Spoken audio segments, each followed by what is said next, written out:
Welcome to Nasdaq Trade Talks. I'm Jill Malandrino, Global Markets Reporter at Nasdaq. Joining me is Tony Seo, Head of Marketplace Regulatory Technology at Nasdaq, to discuss how surveillance will play a role in the crypto space. Tony, it's great to see you as always. Welcome back to Trade Talks. Hey, thanks, Jill. Tony, what surveillance trends are you seeing as of recently in the crypto space?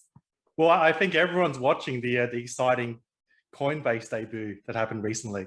So that looking so far, that's been quite successful, right? And if you look at kind of like how Coinbase has become kind of so popular and so large, kind of one of the things they've done is they've really kind of gone out of the way to make trading crypto much easier, also much more familiar as well, right? And kind of by them doing this, they're really bringing kind of a lot of kind of new participants into the crypto space, right? A lot of institutional investors and a lot of people who aren't quite as technically savvy, right, as the kind of original people that were in crypto. And I think what we're going to see as an impact on kind of surveillance and monitoring is that we're going to see a lot more kind of like different platforms, at least looking or taking a very similar approach to Coinbase, right? And then also we're going to see kind of a lot of these kind of new kind of investors be much more vocal in terms of the platforms that they trade in, kind of having kind of proper protections in place. What manipulative trading practices are you and the team seeing in cryptocurrency exchanges?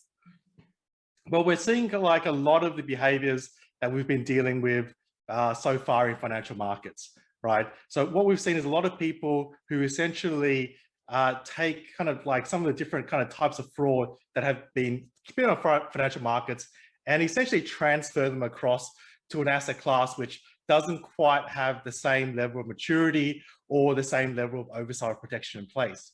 So to give you a few examples, so wash trading or churning is behavior that we've been seeing. So wash trading or churning is when kind of a few different participants trade amongst themselves, normally kind of like to boost the visibility of a particular crypto to try to attract people to that crypto or potentially even attracting people to that platform, right? Another behavior that we've been seeing a fair bit as well is really the classic pump and dump scheme.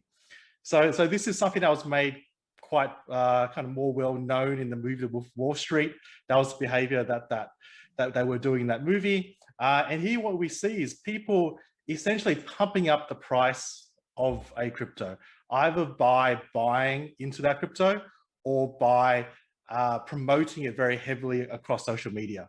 Right, and particularly in this space, we're seeing them promoting it in a kind of a lot of kind of new types of social media. So, for example, Telegram seems to be a very popular one, right?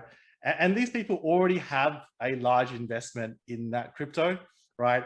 So, eventually, when the price eventually runs up, they will dump large volumes of their current assets at a profit, and then essentially, these people who came in late kind of left holding, or as they say, holding the bag. Yeah, almost like a self-fulfilling prophecy there. And Tony, to wrap up, as market manipulation tactics continue to advance, how do you predict surveillance will play a role in cryptocurrency exchanges? I think as firms become more successful, I think they're realizing that they have an important role themselves to play in ensuring that those marketplaces are safe, right?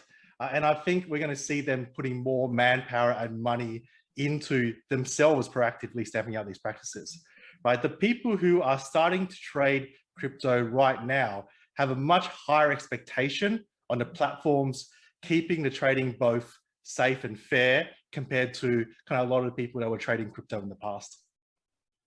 All right, Tony, appreciate the insight as always. Thanks for joining us on Trade Talks. And thanks for joining me. I'm Jill Malandrino, Global Markets Reporter at Nasdaq. Thanks, Jill.